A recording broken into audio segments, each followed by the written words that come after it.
वो ना मैंने आज धो दी, मुझे लगा कि गंदी हो गई होगी। अरे कैसे गंदी हो गई थी, उसे तो मैंने पहना भी नहीं। हे भगवान, इस लड़की के कपड़े धोने की आदत से परेशान हो गया हूँ मैं।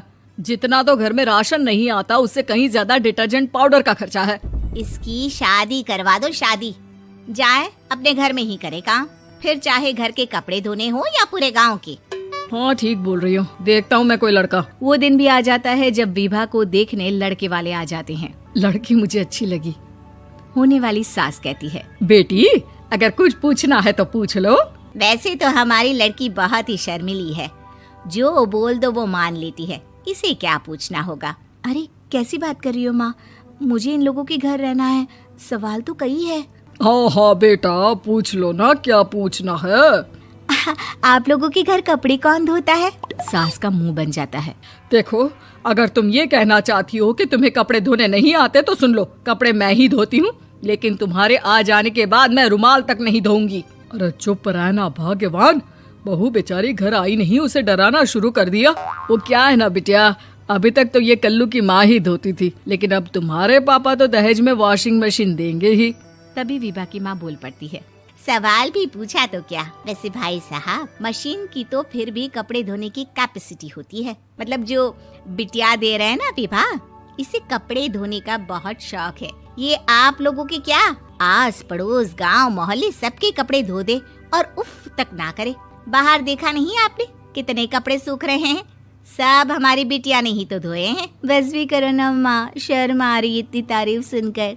और तो और एक दाग निकाल कर दिखाओ तो मान जाओ। हाँ अच्छा अच्छा, माफ करना बेटा, मैंने गलत समझा, हमें तो रिश्ता बहुत पसंद है। और ऐसे जुड़ जाता है रिश्ता कपड़े धोने का शौक रखने वाली विभा का। उसकी शादी हो जाती है कोयला फैक्ट्री में काम करने वाले कल्लू के साथ। शादी के बाद अचानक विभा चिल्लाती हुई सास के पास आती है, सासू माँ, अरे सासू माँ कहाँ है आप? ये तो धोखा है, धोखा दिया आप लोगों ने मुझे। इसे ससुर के चक्कर के बारे में पता चल गया।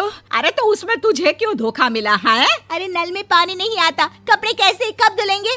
अच्छा अच्छा, तू पानी नहीं आ रहा उसकी बात कर रही है। तो आपने क्या सोचा? कुछ नहीं। अच्छा हाँ, तेरी माँ ने कहा था कि कपड़े धोने का शौक है तुझे, याद आया मुझे। शौक शौक बोलकर कपड़े धोने वाले मेरे जुनून को कम ना आके सासू माँ, कपड़ा धोना मेरा गुरूर है।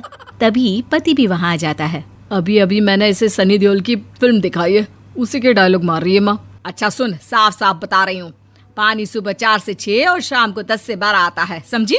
विभा टाइमिंग सुनकर हैरान हो जाती है। ये क्या भूतों का मोहल्ला है? सुबह 4 बजे उठकर कौन कपड़े धोता है? 4 बजे टंकी में पानी जाता है, फिर सारा दिन धोना ना, किसने मना किया?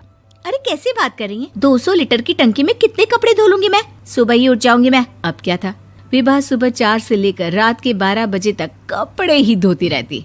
एक रोज सास पड़ोस से निकलकर कहीं जा रही होती है कि साथ वाली कहती है, हाँ कल्लू की माँ, जरा ये बताओ कि 2 साड़ी है, 2 ब्लाउज और एक पेटीकोट और एक नाड़े वाला लंबा कच्छा। हाँ तो?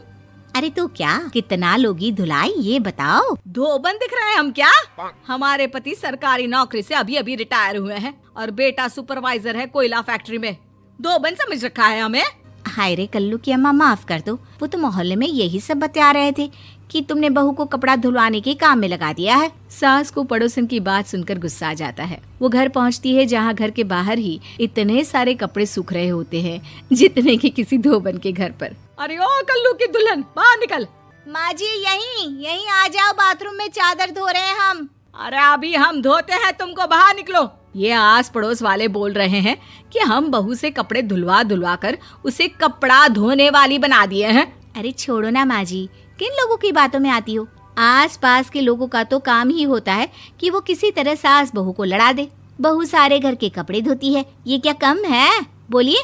सास को भी लग जाता है कि वो बहू का ये सनकीपन नहीं छुड़वा सकती, इससे अच्छा है कि खुद ही चुप हो जाए।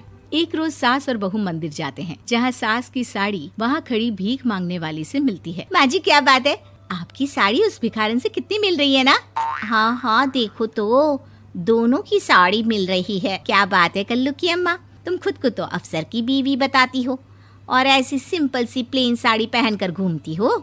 सिंपल और प्लेन नहीं है ये साड़ी। तो क्या सोने के धागे से फूल बने हैं? कुछ भी सासू माँ, कुछ भी। हाँ, बने थे इस साड़ी में सोने के धागे से फूल।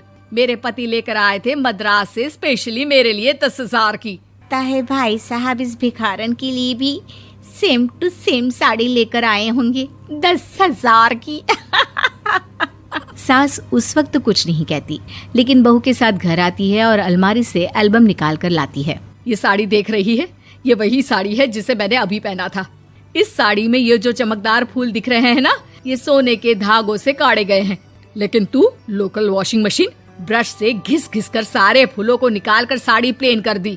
मुझे माफ कर दीजिए सासू माँ। और तो और, जब मैंने तुझे तेरी गलती के लिए कुछ नहीं कहा, लेकिन तूने तो सबके सामने मेरा मजाक ही बना दिया। क्यों? बहू को समझ में आ जाता है कि अब से उसका कपड़े धोना बंद।